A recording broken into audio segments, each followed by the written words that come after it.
Well, hello there, humans, bees, earthlings, whoever you are, wherever you are, whatever you're doing, and hope you're lucky enough to be doing it too. I'm Bushka Blitz, and I'm here to talk to you today about, well, a couple of things, but mostly it's about this tank here, the E50M. It's an interesting tank. It's a tank I've driven, well, a tremendously large amount of times. It's a tank I've spent a lot of time in. It's a tank that I've enjoyed a lot over the years for a couple of reasons. It's one of the most aggressive bully boy style tanks that ever there was. And once upon a time, it was renowned as a hard-hitting, brawling monster that could ram stuff for tremendous amounts of damage. And it can still do all those things. It's a tank that I've got a lot of time for and I enjoy playing. It's got a gun that sings like a beautiful opera soprano. And it's got, you know, one of the best upper plates going. It's a little bit of a victim though at the moment. And I'm going to show you a couple of things that it's good at. I'm going to talk to you about what I like about the tank, the role it can kind of fill on the battlefield. And then I want to talk to you about some of the things that are going wrong in Blitz for this tank at the moment. And it's pretty specific.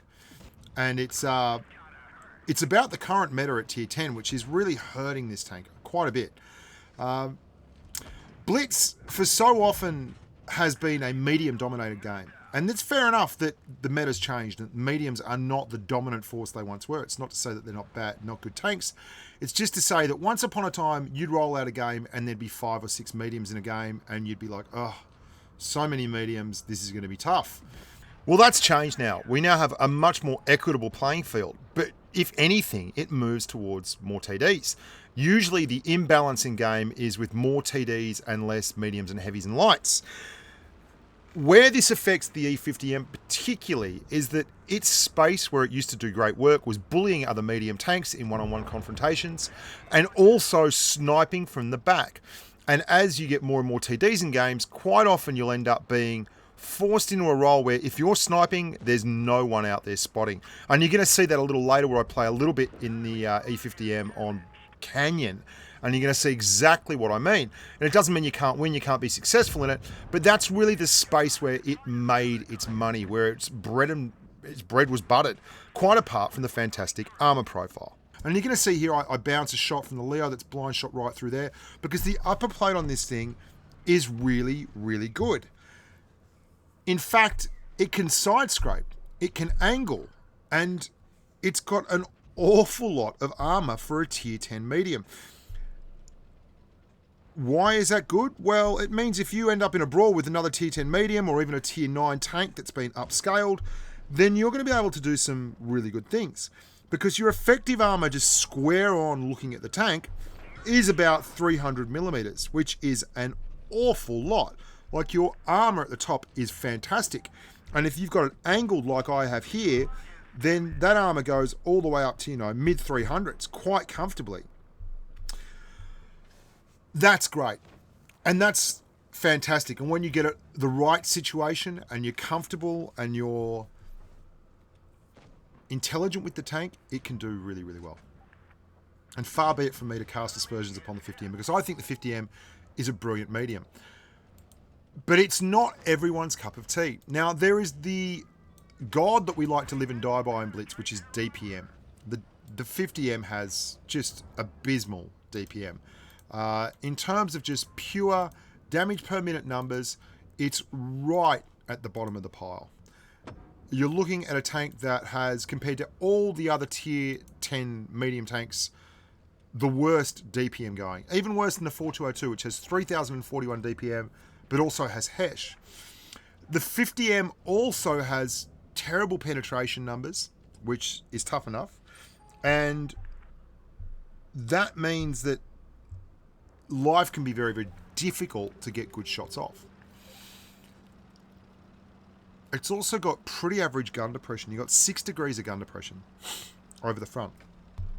You can, however, get it down to 8 degrees over the side. And you're going to see me do that quite a bit, where I turn the tank at quite an angle like this, and if I want to get a shot off down below, I can do that. So you can see this game, there is 1 TD on the enemy team, and that's telling. Because when there's only 1 TD on the enemy team, I'm able to be a lot more aggressive. because TDs can penetrate the front of the 50M comfortably. A lot of TDs have 300 millimeters of pen, and they have a lot more than 300 millimeters of pen with their promo. When you're brawling mediums, like the best a medium's going to get if he's running calibrated shells is 330 millimeters of heat pen. So it's very, very, very, very possible that you can just bounce mediums for days if you can get up and face hug them. And the 50M is very, very capable of doing that. And you can see in this game, I'm playing quite an interesting role. I'm right on the front line, and there's some IS-7s down the bottom, and I'm wanting to push around and sort them out, and I'm still trying to hold out here by shoving out my very, very strong upper plate, getting shots into the 54, and he gets one into my lower plate. Good on him, good call, good move, and we're just biding our time and working it up, and we're playing that very, very strong medium role on the front line, where we can side scrape a little bit, angle a little bit, do some good for the team, and then possibly move on if we have to. So you've got low DPM numbers, worst DPM in the tier. You've got very, very poor gun depression, 6 degrees in a tier where there's a lot of 8, 9, 10 degrees gun depression tanks. And you are a fat big bugger. You are very, very big boned. You've got terrible terrain resistant stats, the worst terrain resistant stats in the tier. You've got the worst power to weight ratio, effective power to weight ratio. Like the M48A1 actually has less horsepower per ton, but it's got excellent terrain resistant stats, so its effective horsepower to weight ratio is 23.5 tons, whereas yours is 19.4 after all the things are done. Where you are really going to struggle then is if you are a slow tank and you don't like sniping, and be warned, you can absolutely snipe in this tank because the gun is glorious, right? The E50M has the KWK L52 gun, 10.5 millimeters, 10.5 centimeters, and the dispersion on this thing is bloody glorious, 0.272 dispersion, which is exactly the same as the Leopard 1 for tier leading. So you're accurate, but your penetration numbers are low, your gun depression is poor, and you can see it's hard to get shots off. What you can do is be a very, very strong armor profile. And that's what I'm doing here. I'm bullying and I'm looking for shots, and I'm able to do that. I'm in a very, very nice position, very, very nice situation, getting the shots off, doing the business. That's wonderful. And that's how you should play the 50M. And when you've got the opportunity to do it, that's gorgeous, because really it's how the tank excels. It's what it's built for. You can snipe from the back with this tank as well. If it is a TD dominated team, that is probably going to be what your best bet is. And I'll show you how to do that in the game as well. But for the most part, you're looking at a tank that is very, very good when played aggressively into other mediums and lower tier heavies. That's its bread and butter. You want to make your damage numbers off of tanks you can bully, and then if you get in a situation where you can, snipe, well and good. This is the problem for the 50M. This is another game, and this is absolutely regular. Like, this is the second game in a row. No, the first game. You can see there's 2 games here. I'll show you one after the other, where there's just massive amounts of TDs. And the meta at tier 10 is so negative at the moment. Like, when you get 5 TDs on a team, for some reason, matchmaking just doesn't care. It puts 5 TDs on one team, 2 on the other, And you're going to see I play it quite aggressively. I go up here and I'm not stupid. I know they've got no heavies. They've got 2 mediums. I'm just going to edge forward. I don't have the gun depression, so I'm edging until I can just get a look, see what turns up, and try and spot some targets, and then exit stage right if anything pops. And we lose this game by, I think it's me at the end versus 4 TDs. We've capped B. We're going to cap C. I've seen one. I'm waiting. I'll take that shot. I'll pull back. I'm going to let camo reset. I'm going to swing the tank around, and when camo drops, I'm going to exit straight back up towards spawn. There is 1 TD spotted. They're all just sitting in spawn. We've got 2 caps, and every one of those TDs there has more than enough penetration to put one straight through my front plate if I go anywhere near the front. And that's the meta. And it means that I can't really engage those 2 guys down the bottom because I'm on my own and I can't really do a whole lot. So you end up kind of in this in-between space where you are looking for shots and looking for engagements. And there's one there. There's a T-54. That's great. I can get stuck in that T-54. See where the 183 is? He disappears off the map. He's basically in his spawn, right? I'm going to come over here and I'm going to look for a shot in the 54, and I'm aware of the 183. I'm worried about the 183. Oh, that's just bouncing. I mean, that happens sometimes with low gun depression tanks. Got to move around a little bit more to get this shot in.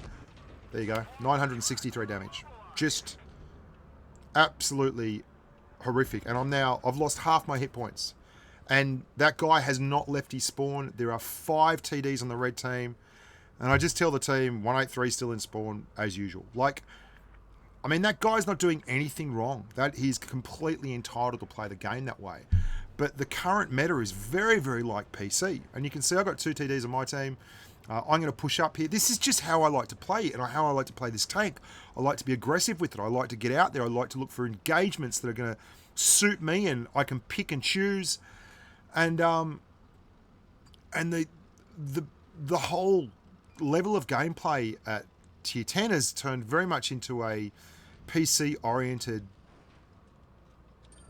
fire from the back kind of gameplay thing. And it's killing me because I'm the only one here on this flank.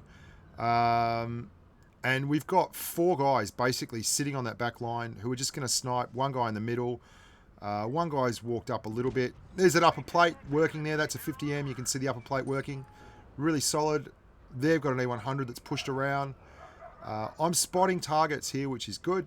I'm giving people the opportunity to... And we just decide, that's it. We're going to go to heat. We've had enough of that side scraping. And that's a good 50M driver there. He's side scraping. He's trying to do the right thing. Good on him.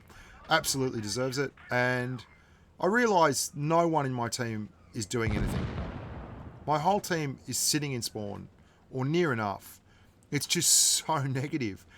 They've got 4 TDs, so you can't really blame my guys. And I'm just going to go to spawn, like the rest of the team, and work from there. And the 50M can do this, and you can play it like this. And this is completely valid, and you'll do well because the gun's excellent. Your pen's really bad, but the accuracy on the weapon is so good that you can quite often pick your weak points very, very easily. And it's a good tank to play with a mate who's in a medium or even in a mobile heavy, because you can really support them very, very well. You're fast enough to stick with them. But the days of it being a force that looms around the battlefield and does a lot of work against other tanks in one-on-one situations, they're gone. And that's a bit disappointing for me, because that was one of the things that I loved about this tank. And one of my favourite videos I made back in the day was basically a RAM collage of the 50 and the E50 and the E50M. But you can see everyone's playing from the back at the moment. And that's because there's so much alpha in the game. And when you've got that much alpha in the game, it is a huge deterrent to any kind of aggressive play. I've seen so many games like this where we camp and win. Like, we're going to win this one, and we are seriously camping it up. And I'm just using the lack of camo on that Foch. There we go. And then I try and line up the shot. I screw it up completely. But anyway, I mean, it's not my fault. I had it aimed in, but whatever. And then I just pull back around the corner and I wait. Waiting. I mean, how is this for dynamic gameplay? And this is exactly what PC's like. Like, you play PC, you end up in this kind of situation all the time. You end up in a situation where there is so little going on. But if you chance your arm, like you saw in the last game on Black Goldville, there was a 183 just sitting there and he smacked me for 970 hit points, and that just really destroys my tank. Especially when there's 3 or 4 other tanks around that can hit me for 640. Like, there is very, very good chance that the next hit I take will be a double tap and I'll be dead. You can't afford that. So you end up in a situation where the E50M is not really ideal. I'm finding that this marksman's role is fulfilled a lot better by the T62A. Its gun can be brought into line with the E50M. Its aim time is so much better, and its DPM is better, and its penetration is about the same. But what I like to run it with is you run a 62A with calibrated shells, the supercharge, and the refined gun and you end up with 3,339 DPM versus the E50M's 2,940. 252 millimeters of pen versus the E50M's 245. 330 millimeters of heat pen on your heat rounds as well. 50M running gun rammer to get up to that 2940 DPM mark will be at 300 millimeters of heat pen. You end up with a shell velocity which is out of this world, which is like 1800 meters per second or something, which is crazy. Your aim time is 1.36 seconds versus the E50M's 1.9. If the E50M runs all the bells and whistles on the aim time, they can get it down to 1.5 seconds, which is still 0.2 of a second worse. Your dispersion is 0.275 on the 62A versus the 0.272 on the 50M. Your terrain resistance stats are glorious on the 62A, 0.5, 0.6 and 0.9 versus 1.1, 1.3 and 1.5. Your traverse kicks the butt of the E50M. Your camo kicks the butt of the E50M. Your mobility is so much better in terms of acceleration. If I wanted to drive this tank as a brawling, dominating medium, I would have had to take it back 12 months and try it then. Because as it stands at the moment, you are far better off just running a 62A. Still enjoy the 50M. I can still do well in it, but it really is not the tank that it once was. And that's sad, but that's how the world goes. I'm Bushka Blitz. Thank you very, very much for watching the channel. I appreciate it. You guys are fantastic. I hope you enjoy the content, and I hope you stick around and keep coming back for the content, because I'm going to keep making it. You can see here I did over 2,000 assisted damage and 3,000 damage myself. So it's a good tank. It can do that, but mate, there's other tanks that can do that as well. Until next time, look after yourselves and stay safe on the battlefield.